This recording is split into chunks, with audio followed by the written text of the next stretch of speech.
Today, we're going to dive into one of the most important, most influential journeys in all of human history. We're talking about the migration of Abraham out of the ancient land of Chaldea. And this isn't just a story about moving from point A to point B. No, this is a story about faith, it's about family, and it's about a promise that would literally change the world. But before we get into it, I want to ask you something. Seriously, think about it. What would it take for you to leave everything you've ever known behind, your home, your family, your country, everything? For most of us, it would have to be something huge, right?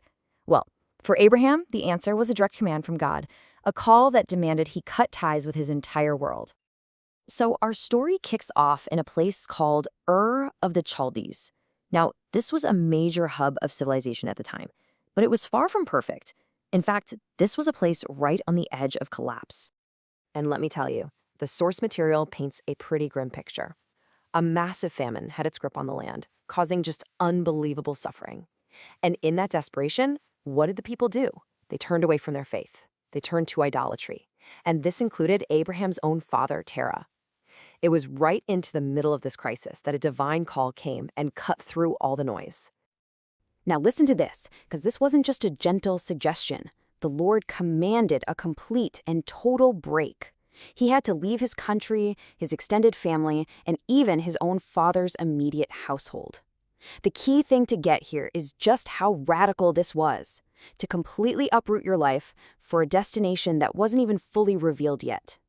So what does Abraham do? He obeys. He gets ready to leave. But the question is, who actually goes with him?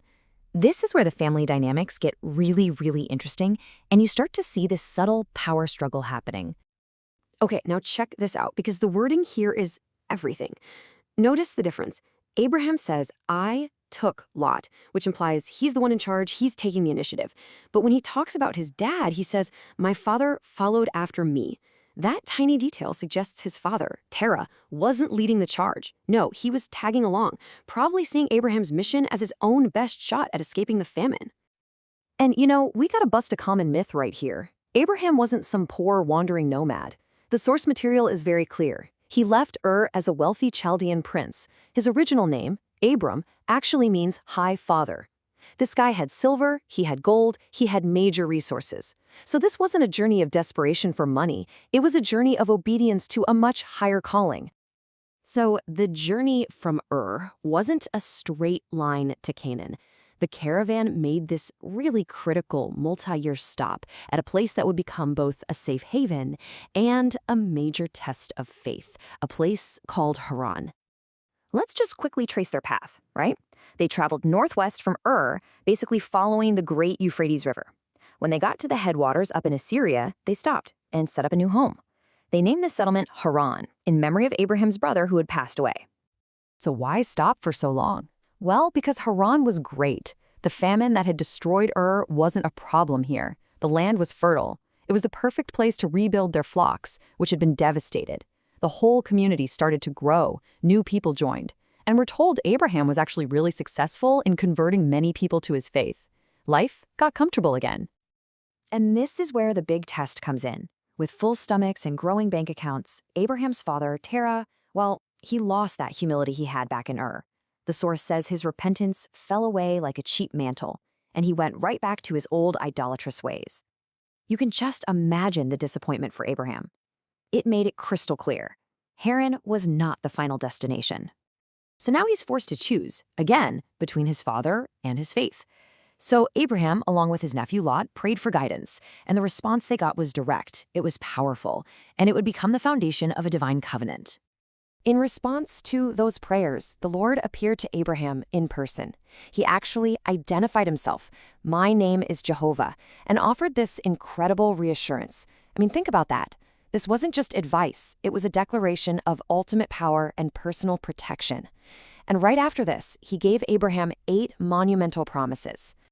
Let's just look at the first 3 because they are huge. First, the promise wasn't just for a big family, but for a great nation. Second, it wasn't just about spiritual comfort, but about being blessed with immense material wealth too. And third, his legacy wouldn't just be local, his name would become great among all nations. These were not small promises. These were global in scale. So here's the billion-dollar question. Were these promises actually kept? Let's fast forward a few thousand years and see how these ancient words have echoed down through time to shape our modern world in ways that are, well, they're just staggering. Let's start with just one promise, making his name great. Look at this number, over 609 million. You know what that is? That's just the number of Christians around the world today who honor Abraham as a foundational patriarch of their faith. Just that one group alone is a breathtaking fulfillment. But believe me, it's only the beginning. And this slide just lays it out so clearly. You add to that number the over 175 million Muslims who revere him as a prophet and patriarch. Then you add the millions of Jews who see him as their founding father.